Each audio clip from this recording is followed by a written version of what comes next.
Innal hamdalillah nahmaduhu wa nasta'inuhu wa nastaghfiruhu wa na'udzu billahi min shururi anfusina wa min sayyiati a'malina may yahdihillahu fala mudhillalah wa may yudlil fala hadiyalah amma ba'du. Hadirin saudara-saudariku seiman senegara ya. Abi Bang Priyatna dari Babakan Sawah hamba Allah yang lagi belajar Islami ingin berdakwah dan menyampaikan beberapa pesan dari Allah ya. Dalam surat Az-Zariyat ayat 56 Allah berfirman, "Wa ma khalaqtul jinna wal insi illa liya'budun." Tidak semata-mata Allah menciptakan jin dan manusia kecuali untuk beribadah kepadanya. Dari itu tugas kita di sini adalah ibadah.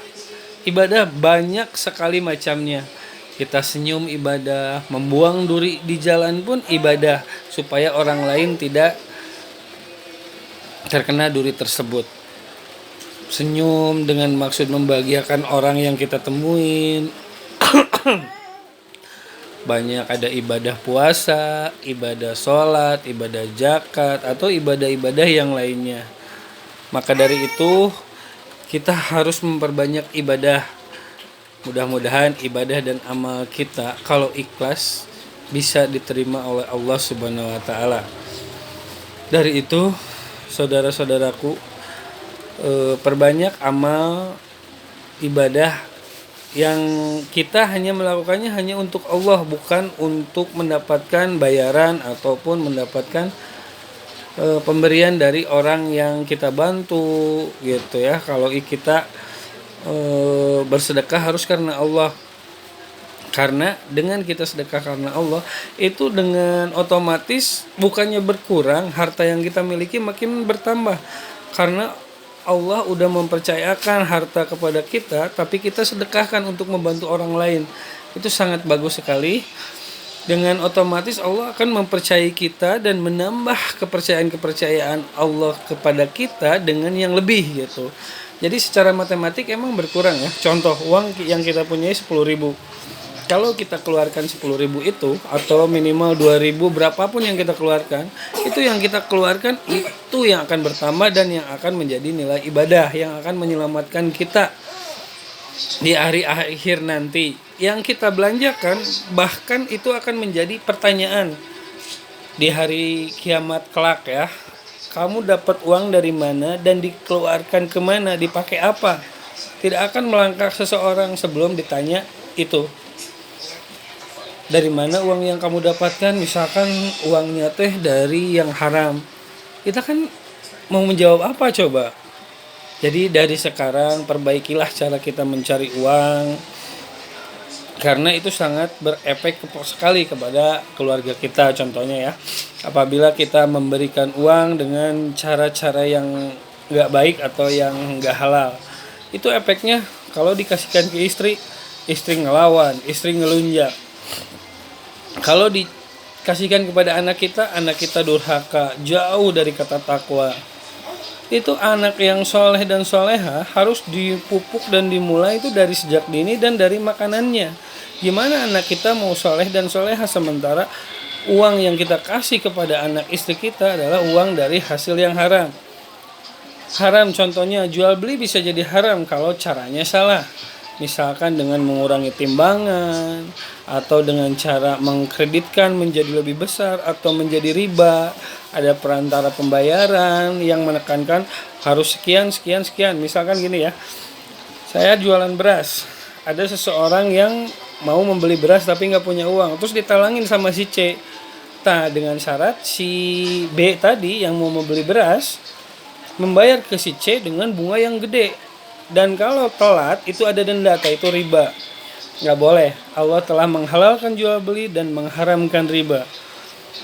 Dan siapapun yang melakukan riba itu berarti siap menyalakan genderang perang dengan Allah dan Rasulnya. Sangat nggak boleh sekali. Kita bisa selamat di dunia, tapi kita mau selamat dari Allah dan Rasulnya di akhirat mau berlindung ke siapa?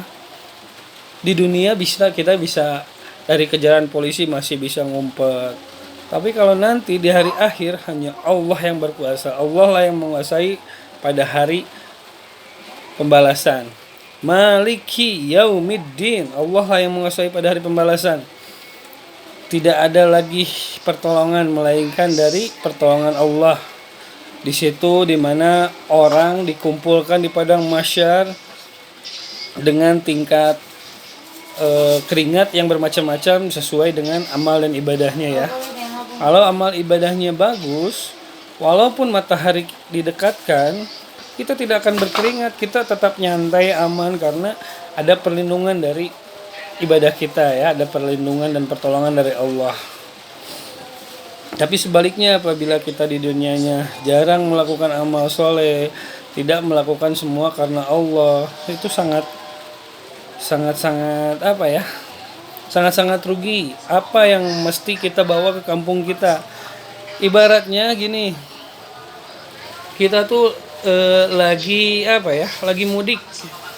Apakah mudik itu membutuhkan bekal? Pasti. Kalau kita tidak mempunyai bekal, jangankan untuk mudik ke alam sana ya, ke alam akhirat. Kita misalkan ke Jakarta aja yang dekat ya, kita nggak mungkin berangkat kalau kita nggak punya uang atau bekal. Bekal buat di jalan, bekal buat sanak famili di sana di Jakarta. Kan kita jadi mengurungkan niat kita untuk mudik. Begitupun kita di sini asalnya kakek kita tuh ya, Adam alaihissalam dan Hawa. Kakek nenek kita lah, buyut kita lah ya. Kita berasal dari Adam dan Hawa yang harus kita apa ya? Intinya kita berasal dari kakek kita, nenek kita, Adam dan Hawa.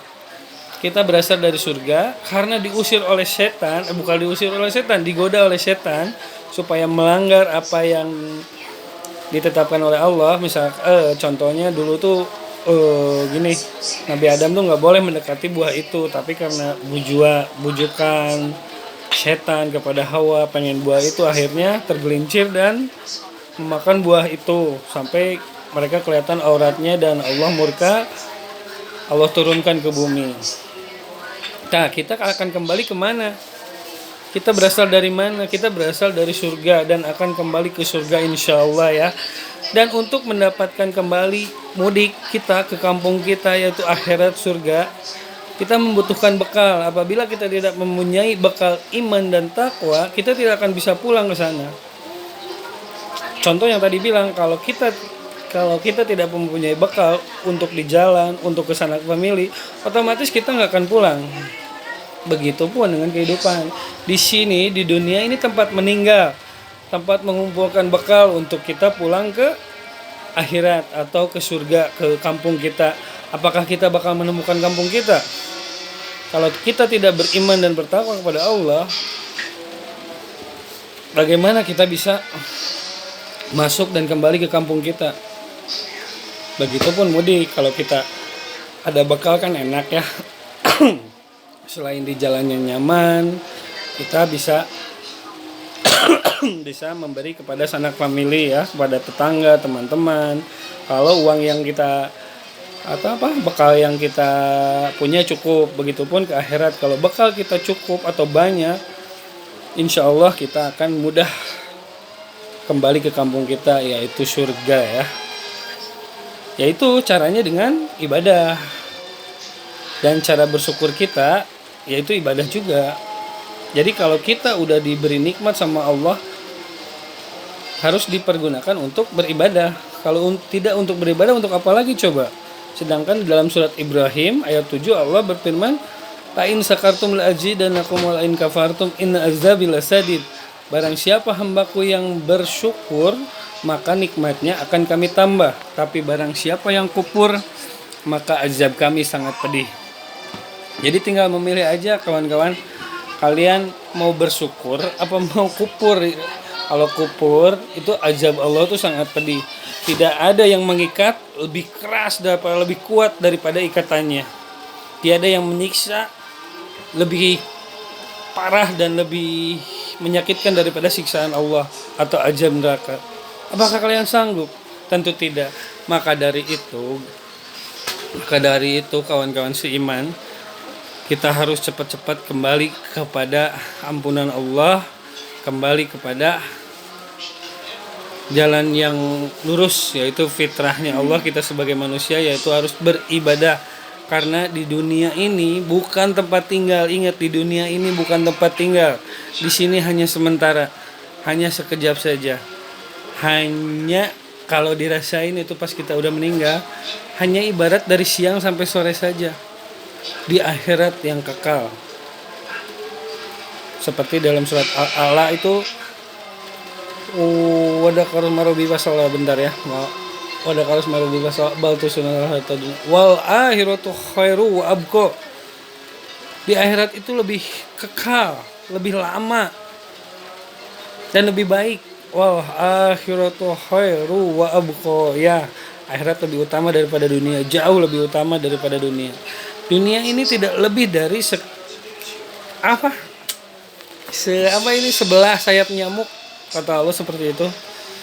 Andaikan dunia ini berharga, mungkin tidak akan Allah kasih kepada orang-orang kafir, tidak akan Allah kasih kepada orang-orang yang tidak beriman.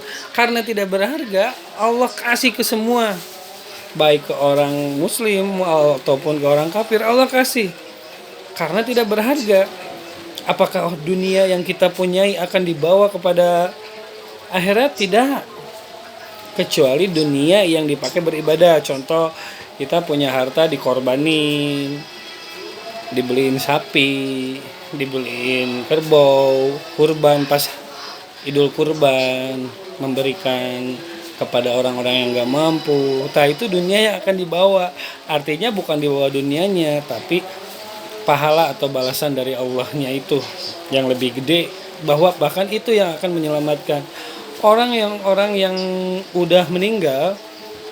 Para penduduk neraka atau yang udah meninggal itu ingin kembali hanya untuk melaksanakan, ya Allah, aku ingin kembali semenit saja, aku ingin sedekah, aku ingin sholat, ya Allah, ingin beribadah.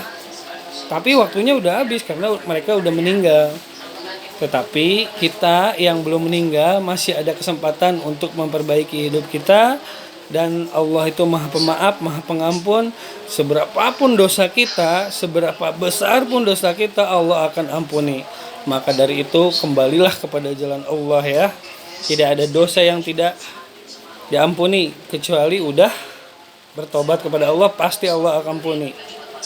Jadi marilah segera bertobat. Walaupun dosa kita segunung, Allah akan menghapuskannya dan diganti dengan kebaikan-kebaikan kalau kita udah bertobat. Maka dari itu, yuk kita bertobat bareng-bareng, yuk kita belajar bareng-bareng. Segitu aja yang bisa saya sampaikan. Mohon maaf apabila ada kesalahan, itu dari saya sendiri. Kalau ada